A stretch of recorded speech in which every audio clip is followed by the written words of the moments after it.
Bonjour, aujourd'hui je vais vous expliquer une bande dessinée du pharmacien que j'ai choisie.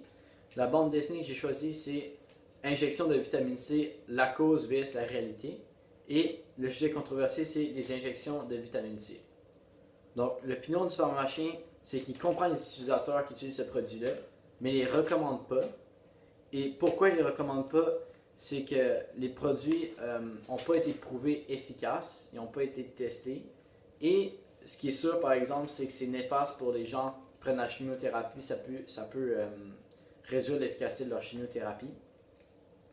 Donc, l'univers qui a été créé pour cette bande dessinée-là, c'est souvent des publications sur Facebook et des personnages hystériques qui expliquent. Il y a aussi son personnage qui explique quelques affaires. Et l'humour, c'est qu'il met des vraies publications Facebook et des fausses pour faire une nuance entre les deux. Donc les fausses exagèrent vraiment et les vraies, c'est juste des vraies publications de personnes qui sont pour les utilisations d'injection de vitamine C. Maintenant, pourquoi j'ai choisi cette bande dessinée? Parce que j'en avais entendu parler sur les réseaux sociaux et aussi à la radio, j'avais entendu parler des gens sur le sujet et j'étais intrigué. Maintenant, pourquoi j'ai aimé cette bande dessinée? J'ai aimé cette bande dessinée-là à cause que le pharmacien il aborde le sujet avec du tact.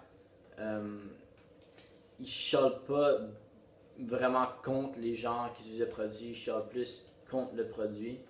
Et la façon dont il met ses arguments, c'est poli. Et ouais. Maintenant, quel élément j'aurais modifié? À un moment dans la bande dessinée, le pharmacien il parle de mafia de la pharmacie. Il parle de personnes qui essaient de trouver des liens entre les produits et les vendeurs et comment les pharmaciens essaient d'arnaquer tout le monde. Moi, j'aurais ôté cette partie-là et j'aurais fait une bande dessinée avec. Donc, je m'aurais consacré pour faire une bande dessinée sur toutes les personnes qui pensent des affaires bizarres.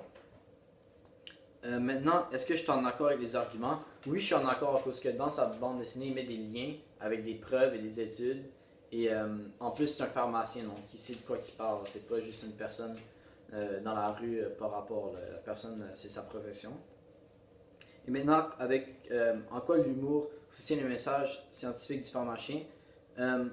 Son humour, il met des choses drôles avant des explications sérieuses pour garder l'attention des gens sur ce qu'il va dire. Donc, ça permet de garder l'attention des gens et d'intéresser les gens. Maintenant, mes trois questions pour le pharmacien. Le premier, c'est j'ai lu les messages quand c'est des bandes dessinées. Il y a un petit blog et ça a l'air vraiment à brasser fort dedans ça, ce que j'ai vu. Je veux savoir, est-ce que tu as déjà reçu des menaces de mort? À cause que des menaces de mort, ça doit vraiment pas être drôle. Puis avec tous les messages qu'il y a en dessous, malgré l'avertissement de rester correct politiquement. Donc, je veux savoir, est-ce que vous avez déjà reçu des menaces de mort? Ma deuxième question, c'est comment vous faites pour bien répondre comme ça aux commentaires? À cause que les commentaires, vous répondez à presque tous les commentaires qu'il y a à la fin de vos bandes dessinées. Et vous mettez des paragraphes au complet. Donc, est-ce que c'est dur de répondre aux commentaires?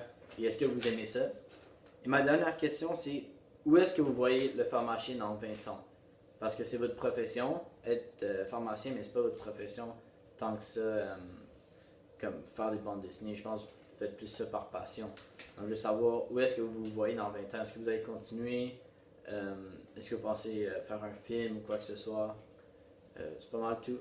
Merci beaucoup.